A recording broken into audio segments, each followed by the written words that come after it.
Bonjour.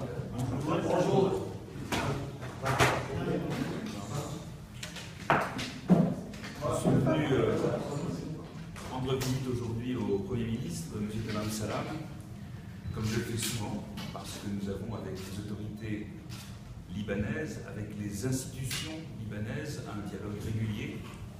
Et j'ai réitéré un certain nombre de principes de la position française que vous connaissez. Et je crois qu'au lendemain de la prorogation du Parlement, c'était important de rappeler aussi notre attachement aux institutions libanaises et dire combien la prorogation qui est intervenue hier, qui a été votée par les parlementaires hier, par l'Assemblée, démontre la nécessité d'une remise en marche d'un fonctionnement normal des institutions, de l'élection du président, qui est la priorité des priorités, donc l'élection d'un président de la République, mais aussi que cette remise en marche des institutions doit rendre la parole aux Libanais et permettre des élections qui sont le fonctionnement normal, la règle de base d'or, la règle d'or de la démocratie. Je suis venu aussi informer le Premier ministre de la signature à Riyad, il y a 2 jours, d'un accord franco-saoudien qui permet de mettre en œuvre le don de 3 milliards que l'Arabie saoudite fait en faveur de l'armée libanaise. Donc nous sommes en chemin, nous avançons avec nos partenaires saoudiens et libanais. Le commandant en chef des forces armées libanaises, le général Jean Karwachi, était parmi là à cette occasion. Et donc nous avançons pour mettre en œuvre ce qui est indispensable, soutenir l'armée libanaise à un moment où le pays fait face à une menace grave pour sa sécurité, où le pays est engagé dans une lutte contre le terrorisme.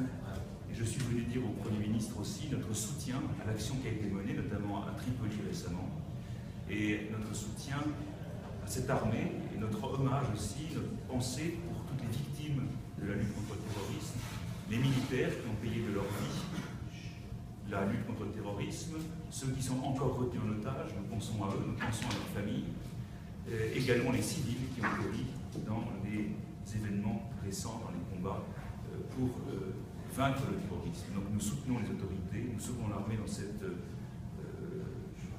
lutte et nous exprimons notre sympathie et nos condoléances à tous les Libanais. Voilà en gros les éléments que je suis venu défendre. Et quand je dis que nous soutenons les institutions libanaises, vous connaissez tous l'attachement de la France à Taïf. Taïf pour nous est la référence, c'est la référence constitutionnelle libanaise. Elle prévoit un équilibre des forces politiques, un équilibre des communautés. Nous y sommes très attachés. Malheureusement, hier, un ministre du gouvernement libanais a cru pouvoir dire que la France avait remis en cause ou avait été favorable à une remise en cause de ces équilibres, une remise en cause de Taïf. C'est parfaitement faux. Je dément totalement ce genre de déclaration. La France est engagée en faveur des équilibres prévus par Taïf de manière extrêmement claire. J'ai eu l'occasion de le dire à plusieurs reprises lorsque cette position a été remise en cause. Donc la France est du côté de Taïf, pour Taïf, et n'a jamais envisagé de remettre en cause ces équilibres. Voilà ce que je voulais vous dire, voilà ce que j'ai dit au Premier ministre. Je sais que le Conseil des ministres est maintenant réuni. Nous souhaitons, nous, pouvoir travailler avec ce gouvernement dans le sens que je viens de dire et pour mettre en œuvre aussi tous les projets d'aide que la France mobilise